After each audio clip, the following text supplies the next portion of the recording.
Welcome to Next Gen Parenting. If you're looking for practical, no-nonsense parenting tips and child psychology insights, you are exactly in the right place.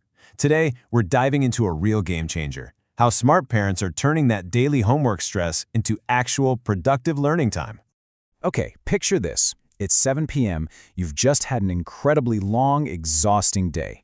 Your child has homework, so you remind them once, then twice, 3 times, and suddenly, out of nowhere, a simple homework session turns into this exhausting, full-blown battle.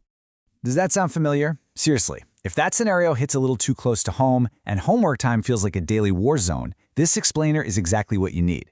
Because today, we're going to learn how to get kids to actually study without the stress, the arguments, or the tears. So, let's just dive right in.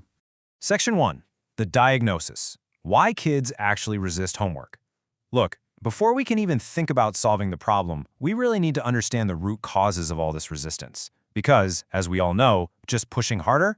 Yeah, that rarely works. Here's the big realization. Children don't usually hate learning. They really don't. What they're doing is reacting to negative feelings. They hate the pressure, the boredom, the fear of failure, or just feeling completely overwhelmed by it all. The goal here isn't to force them to do the homework. It's to make the learning feel manageable. So reason number 1 they resist, they are just mentally exhausted. I mean, imagine working all day and then being handed more work the second you walk through the door. That's exactly how our kids feel after a long 6-hour school day. So here's a super practical tip. Always give them a snack, some relaxation time, or let them run around for a bit before even starting. A short break literally works wonders for their focus. Reason number 2 is that the task just feels way too big. When a child looks at this giant binder stuffed full of assignments, they instantly freeze up. In their mind, they're thinking, no way, I can't do this. It feels like they're staring at an overwhelming mountain they have to climb. So instead of handing down the overwhelming command to finish everything right now, try breaking it down into bite-sized, manageable steps. Just say, hey, let's just complete the first 2 questions. These small, early wins create massive momentum, which kind of just quietly does the rest of the heavy lifting for you. Moving on to reason number 3, the fear of making mistakes. In really demanding environments, kids get terrified of being judged. So we absolutely have to teach them this powerful message. Mistakes are just a normal part of learning. Every successful person messes up. Their confidence will absolutely skyrocket once they realize it's completely safe to struggle.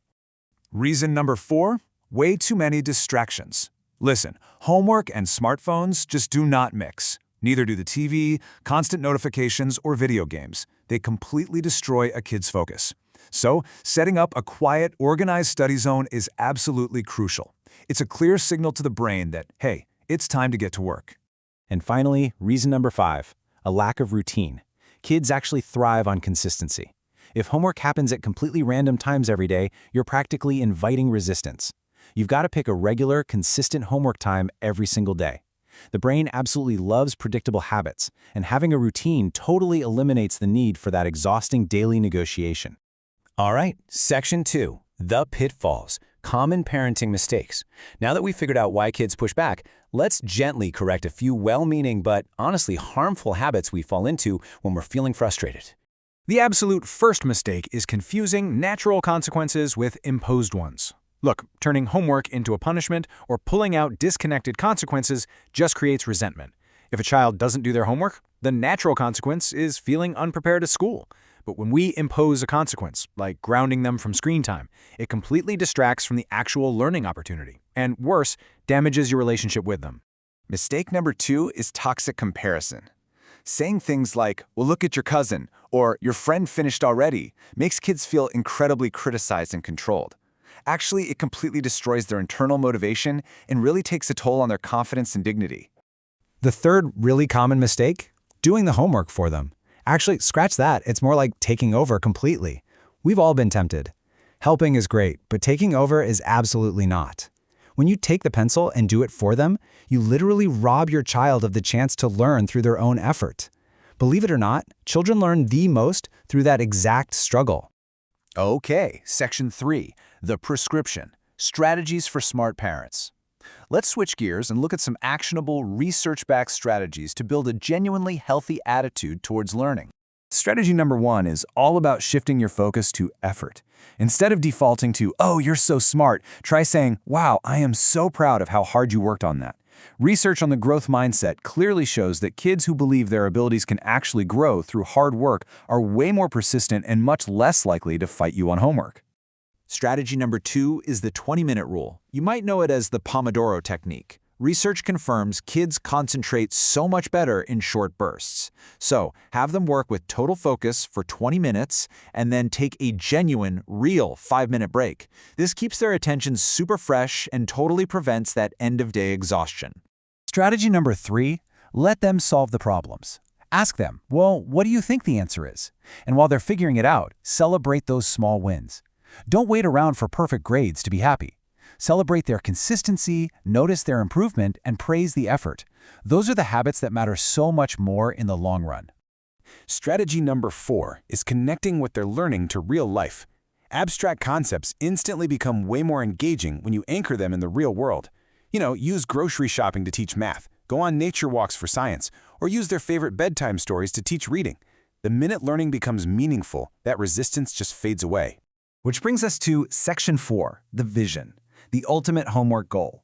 Because the biggest secret most parents miss is that the actual goal isn't just about finishing tonight's math worksheet.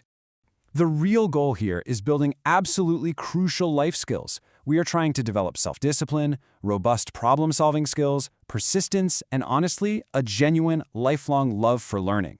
Those are the qualities that are going to matter far, far beyond the classroom walls. Think about it. One day, your child won't have homework anymore, but they will face adult challenges, complex projects, and real responsibilities. Homework is literally practice for life. So your calm, structured support today is exactly what builds their confidence to tackle those big, real-world goals tomorrow.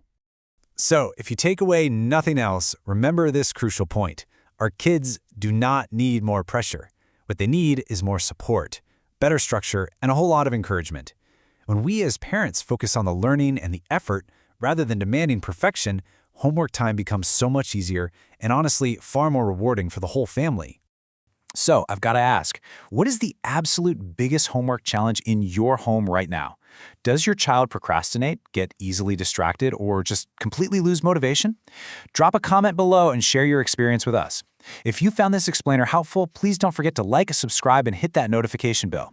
Welcome to Next Gen Parenting. Together, let's raise confident, responsible, and life